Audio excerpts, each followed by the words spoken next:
ఈ ప్రభుత్వం ఏర్పడ్డాక మరి గత ప్రభుత్వం మరి నేతల నేస్తం అనే పథకం ప్రవేశపెట్టడం జరిగింది 24,000 రూపాయలు.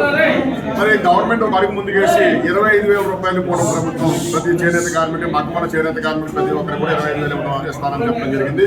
అంతేకాదు మరి చేనేత నేసే మగ్గానికి అంటే చేనేత మగ్గానికి అయితే 200 యూనిట్లు కరెంటు, అలాగే మరమగ్గాలకి అయితే పౌర్ణమికి అయితే 500 యూనిట్లు కరెంటు ఉచితంగా ఇస్తా అన్నారు. అంటే ఈవేళ ఎంత హాస్యాస్పదం అంటే ఏ ప్రభుత్వాలు వచ్చినా సరే చేనేత కార్మికులు అయితే పట్టించుకున్న దాఖలాలు. అంటే ఈవేళ ఈ కూటమి ప్రభుత్వమే కాదు గత ప్రభుత్వం చూసినా సరే చేనేతల్ని ఒక ఓట్ బ్యాంక్ ఉపయోగించుకుంటున్నారు తప్ప చేనేత కార్మికులకి చేనేత సొసైటీలకి మరి ఇలా చేసే పని అయితే శూన్యం అనేది చెప్పుకోవాలి.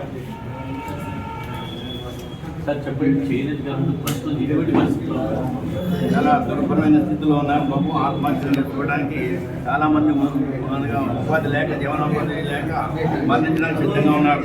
దేని చేతంటే గవర్నమెంట్ కానీ కనికరించి పాత బకాయిలు కానీ వాళ్ళని చెల్లించి వాళ్ళకి ఉపాధి వచ్చి మా కులాన్ని రక్షించిన వాళ్ళు అవుతారు.